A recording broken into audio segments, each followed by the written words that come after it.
외국인 접근 규정이란 제목의 미국 에너지 부령 문서로 우리 외교부가 확인한 2022년 3월 개정판입니다. 외교부는 이 문서에서 민간 국가가 어떤 규제를 받는지 파악했습니다. 이 부령을 보면 테러 지원 국가, 위험 국가는 범주가 별도 설정되어 있지만 그 외 민간 국가들에 대해선 일반적 규정이 담겨 있습니다. 기타 지정 국가인 한국은 일반적 규제 대상인 셈입니다.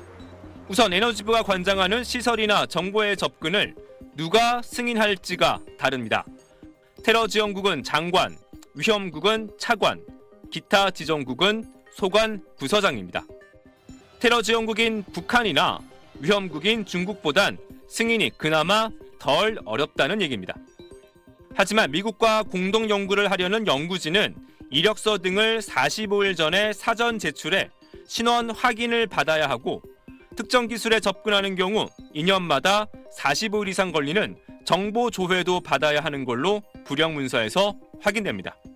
한미 공동 연구 등의 절차가 훨씬 더 까다로워지는 겁니다. 외교부는 그동안 미국 민간 국가 리스트에 15개국이 포함된 걸로 파악하고 있었습니다. 그런데 이번에 새로 확인한 결과 기타 국가의 한국 등 5개국이 위험 국가에 3개국이 추가된 걸로 확인했다고 정부 관계자는 전했습니다. 외교부가 파악한 민간 국가가 모두 23개국이란 이야기입니다. 정부 관계자는 새로 추가된 기타 지정 5개국은 대부분 중동 국가들이고 위험국 3개국은 모두 중국 인근 국가들이라고 SBS 기자에게 말했습니다. 외교부는 한국이 왜 리스트에 포함됐는지 아직도 정확히 파악하지 못한 상황.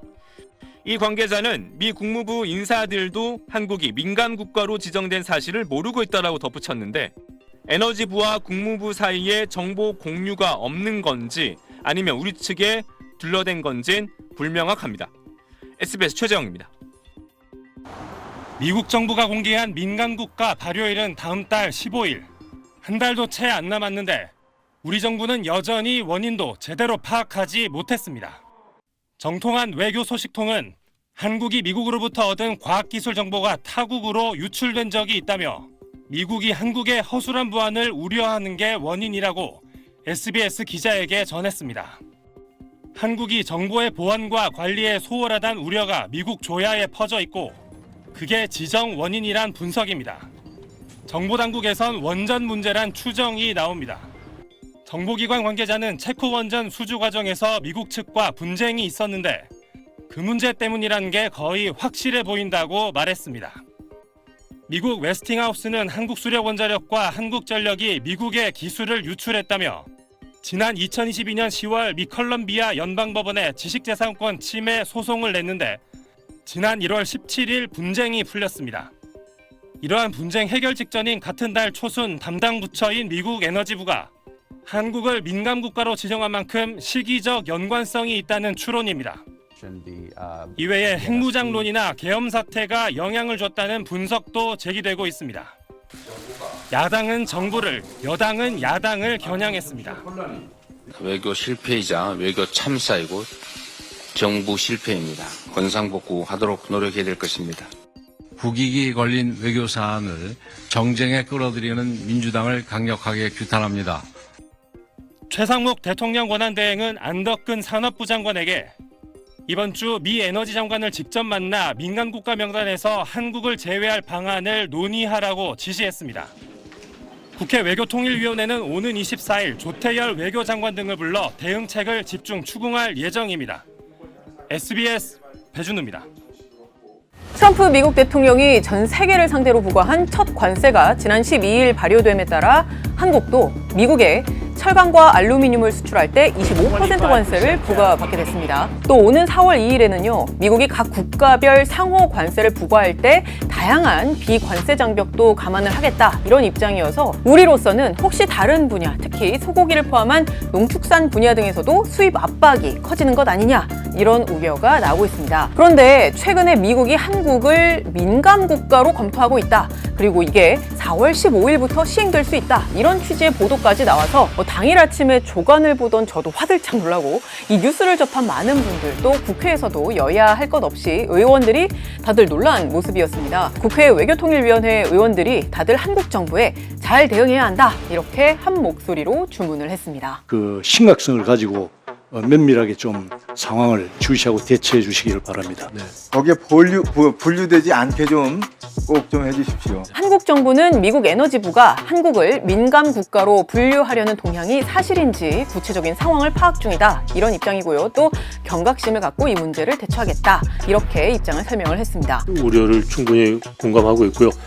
경각심을 가지고 이 문제를 대처하겠습니다. 네, 외교부는 이 문제에 대해서 관계부처와 함께 적극 대응하고 있으며 미측 관계기관과도 긴밀하게 협의 중입니다. 그런데 많은 분들이 대체 민감 국가라는 게 뭐길래 미국이 한국을 민감 국가로 분류를 하게 되면 무슨 사달이 나는 것인가 이렇게 궁금해하시는 것 같아서요. 팩트는 기본, 맥락까지 전해드리는 딥백에서 이 주제를 다뤄봤습니다. 함께 보시죠.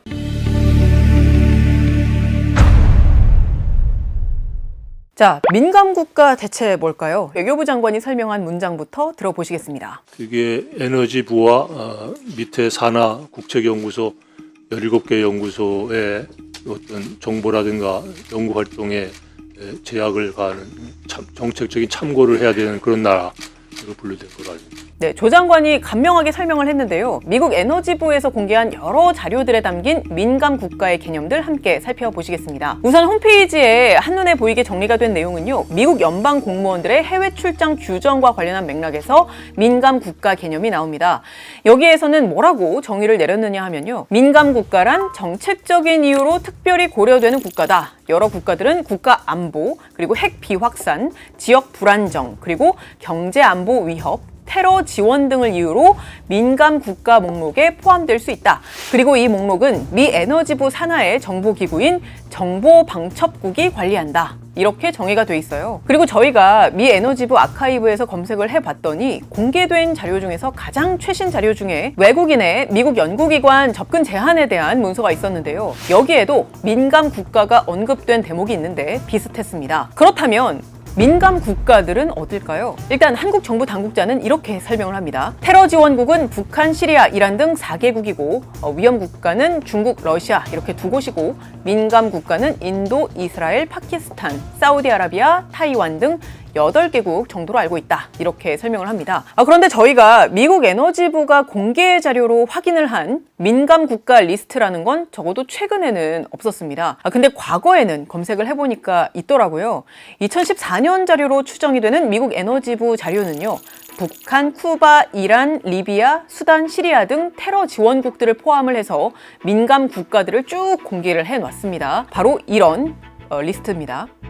더 이전에는요, 1981년도로 추정되는 리스트도 있던 사실이 파악이 됩니다. 미국의 회계감사원 GAO의 1988년 리포트의 부록에 보시면요, 공산주의 통제 및 기타 민감국가 총 68개국 중에 한국도 포함이 되어 있는 걸 볼 수가 있습니다. 그래서 조심스럽지만 사실 현재 많은 언론이 미국이 분류하는 민감국가에 포함이 되게 되면 사상 최초다라고 많이들 보도를 하고 있는데 저희가 찾은 이 자료를 기반으로 볼 때 최초가 아닐 수도 있다 이런 생각이 듭니다. 그러면 민감 국가로 분류되면은 어떤 일이 일어나는 건가요? 네, 그 미국 에너지부 자료를 기준으로 말씀을 드릴게요. 저희가 찾은 공개 자료는 총 2개인데요. 2019년에 수정이 되어 있는 자료에 따르면 미국 연방 소속 모든 직원들은요, 민감 국가를 방문하거나 민감 국가의 외국인과 상호작용을 할 경우 미국 에너지부 산하의 정보방첩국의 사전 브리핑과 사후 브리핑을 받아야 한다. 이런 취지의 내용이 담겼습니다. 그러니까 말하자면 너 왜 갔니? 가서 뭐 했니? 혹은 뭐 할 거니? 돌아와서는 또 뭐 무슨 얘기를 한 거니? 뭐 이렇게 확인을 받아야 한다는 겁니다. 그리고 2022년에 수정이 된 자료에 따르면요, 민감 국가로 분류가 된 외국 기관과 또 외국인의 경우 보안 심사 과정, 그러니까 신원 조회라든지 미국 에너지부 소속 연구기관의 방문 배경, 목적에 대한 확인 절차가 매우 까다로워집니다. 민감 국가 출신이 NNSA, 그러니까 미국 에너지부 산하의 국가 핵안보국인데요. 여기와 관련한 연구소 그리고 정보 기술에 대해서 접근을 요청을 하면요, 반드시 사전에 인디시스 체크라고 불리는 일종의 보안 심사 과정을 거쳐야 합니다. 이 인디시스 체크가 뭐냐면요, 해당 외국인이 국가 안보를 위협할 가능성이 있는지 판단을 하기 위해서 파일들을 검토하는 과정이라고 보시면 되는데요. 어쨌든 이걸 사전에 반드시 해야 하는데 그리고 꼭 민감국가 출신자가 미국의 핵 관련 연구소가 아닌 다른 기타 민감 주제에 대한 접근 요청을 할 때도 사전에 반드시 이 심사 과정을 거치게 돼 있습니다. 접근을 하기 45일 이전에는 최소한 팩트라는 외국인 접근 통합 추적 시스템이 있는데 여기에 등록을 하는 것을 권고한다. 이렇게 되어 있습니다. 그러니까 그 말은 뭘까요? 만약 한국이 민감 국가가 되면 국가 안보에 직결이 되는 민감하고 중요한 주제를 연구하는 한국인 학자들이 최소 미국 연구기관 방문 45일 전에는 왜 출장을 가는지, 나는 누구고 또 무슨 연구를 하러 가는지를 일일이 다 정확하게 알려야 하고 검토 과정에서 허가가 안 날 가능성도 배제할 수 없다. 뭐 이런 상황이라는 겁니다. 민감국가 출신 언론인의 경우에도 그 미국 에너지부 본부에 대한 접근이 까다로워집니다. 민감국가 출신 또는 민감국가의 언론기관을 대표하는 언론인의 경우 접근 전에 사전 심사 및 승인 절차를 거쳐야 되고요. 이 과정은 팩트 시스템에 문서화되어야 하며 접근 허가 전에 반드시 완료되어야 한다. 이런 내용이 담겨 있습니다. 그렇다면 민감국가 출신자들이 미국 에너지부 소속 연구소 등을 방문할 때에만 영향을 미치는 건가요? 아니요, 그렇지 않습니다. 실질적인 연구 참여 기회나 과학기술 협력 분야에도 큰 영향이 갈 수가 있습니다. 한국이 민감 국가로 분류가 되면요, 미국 국립연구기관이나 대학의 원자력, AI 등 첨단 기술 연구에 참여하려는 우리 한국 연구자들은 지금보다 훨씬 엄격한 인증 절차를 통과해야 하는데요. 또 주요 연구에서 배제될 가능성도 빼놓고 생각할 수가 없습니다.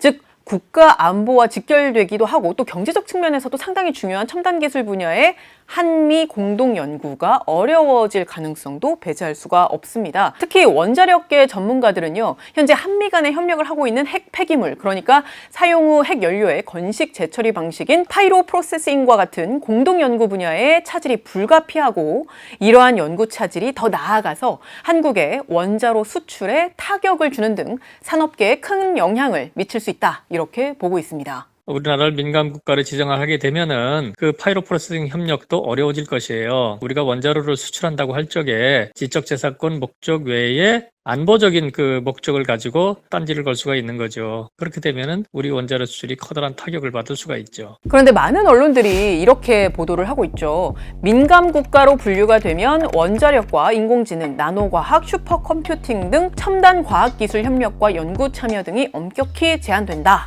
이렇게 보도들이 되고 있어요. 그런데 저희가 앞서 말씀을 드린 대로 미 에너지부 차원에서 콕 집어서 이 분야가 제한된다, 뭐 저 분야가 제한된다, 이렇게 분야를 공개한 자료는 적어도 최근 자료는 없긴 합니다.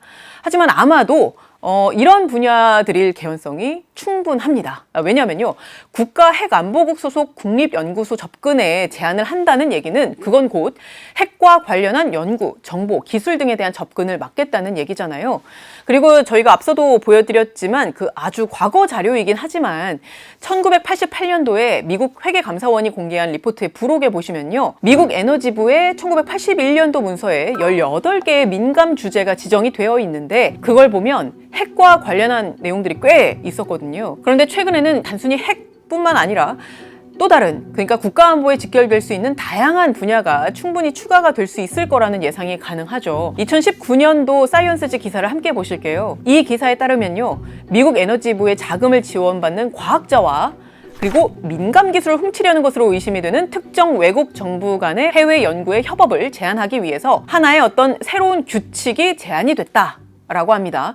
그런데 이 새로운 규칙은요, 신흥 연구 분야 및 기술에서 일하는 미국 에너지부 자금을 지원받는 연구원이 민감 국가의 동료들과 협업하는 걸 금지한다, 이런 내용이 담겼습니다. 자, 사이언스지는 그 미국 에너지부의 최근 연구 우선순위를 고려할 때 영향을 받는 분야에는 인공지능, 슈퍼컴퓨팅, 양자정보, 나노과학, 그리고 첨단 제조가 포함될 수 있다, 이렇게 봤습니다. 이는 미국 에너지부가 역사적으로 핵 기밀을 보호하는 데 초점을 맞춰왔다면 앞으로는 신흥 연구 분야 그리고 기술까지 확대될 수 있는 여지를 보여준다라고 볼 수 있겠습니다. 그러면 2019년에 그런 거면은 최근에도 이렇게 미국이 조치를 취하고 있나요? 네, 그 말씀하신 조치가 그 보안을 강화하는 조치를 말씀하신다면 맞습니다. 미국 에너지부는요, 지난해 12월 의회의 지침에 따라서 최근 몇 년간 연구 보안 정책을 강화해 왔습니다.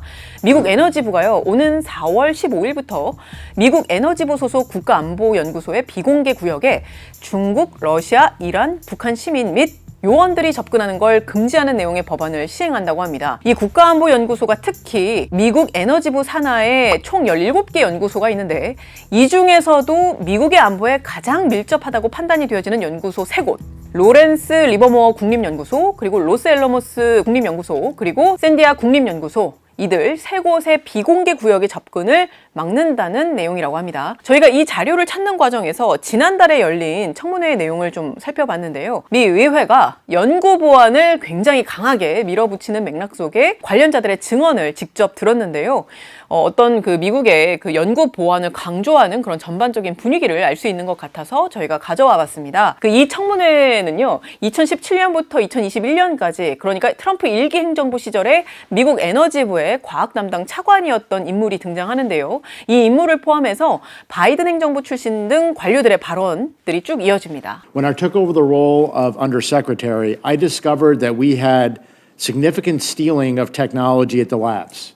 Not only that, but our policy allowed our own researchers to legally be employed by Communist China at the same time as working at our national labs.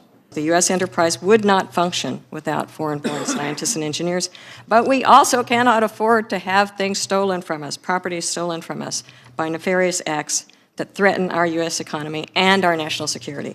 그런데 정말 한국이 지금 함께 언급되는 나라들만큼 뭔가 미국에 심각한 위협을 줬었나요? 네, 저희가 사실 민감 국가가 뭔지 길게 설명을 드렸잖아요. 그런데 한국이 민감 국가로 분류될 만한 유의미하고 어떤 위험한 단초를 미국에 제공을 했나? 근데 이거는 확실히 알기가 어렵습니다. 일단 저희가 미국 에너지부에 메일을 보냈습니다. 이런 보도가 나왔는데 사실이냐? 왜 동맹인 한국이 민감 국가냐? 만약에 그렇게 검토하는 게 사실이라면 도대체 이유가 뭐냐? 이렇게 물어봤어요. 근데 아직 답이 오진 않았습니다. 혹시 답이 오게 되면 나중에라도 말씀을 드릴게요. 그런데 그들도 조태열 외교장관이 국회에서 이야기한 것처럼 지금 자신들 내부적으로도 경위 파악을 하는 중인 것 같아요. 그리고 그 조직도 지금 다른 맥락에서 난리입니다. 난리.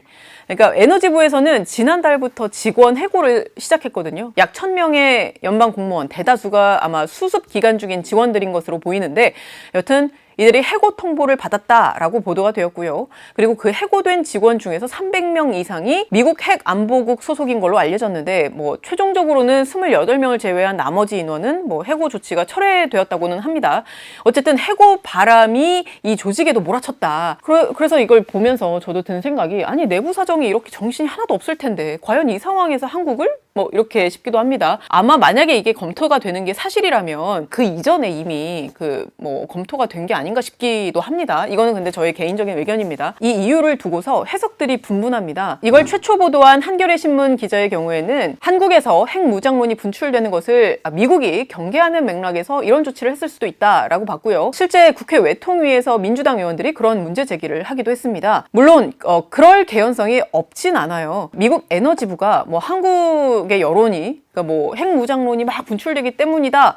이거는 진짜 알 수가 없고 사실관계를 알 수는 없습니다. 그러나 이왕 이야기가 나온 김에 제가 제 의견을 말씀을 드리자면 실제로 저희가 지난번 핵무장 편에서도 그 부분을 지적한 바가 있죠. 핵무장론의 필요성이 실제 점차 부각되고 있는 현실과는 별개로 정치권에서 핵무장 해야 된다 목소리를 높이고 그보다는 좀 톤이 낮지만 핵 잠재력을 갖춰야 한다 이렇게 정치권에서 이야기를 하면 과학기술계의 연구 기회라든지 사업 확장의 기회가 사라질 수 있고 그렇게 되면 그 결과 그분들이 말하는 핵 잠재력이라는 건 오히려 훼손될 수 있다는 점, 그 부분을 좀 짚고 넘어갔으면 합니다. 사실 이 주제가 한국의 국익과 관련한 주제잖아요. 언론에서 이렇게 우려를 하면서 이렇게 해야 된다라고 말하자면은 경고를 하는 거죠. 중요한 건 한국 정부가 총력을 다해서 그런 사태가 발생하지 않게 막아내야 한다는 점입니다. 정부는 최악의 경우를 상정해서 과기부, 산자부, 외교부 등등 다 할 것 없이 다 같이 4월 15일 전에 어쨌든 이게 현실화하지 않도록 총력을 다해야 할 겁니다. 이상입니다. 저희가 준비한 내용은 여기까지고요. 저희가 준비할 때 참고한 자료들은 여기 이렇게 있습니다. 참고해 주시면 좋을 것 같고 혹시 또 궁금한 부분이 있으시거나 또 저희가 좀 다뤘으면 하는 주제가 혹시 있다면 의견 남겨주시면 감사하겠습니다. 지금까지 딥백의 김혜영이었습니다.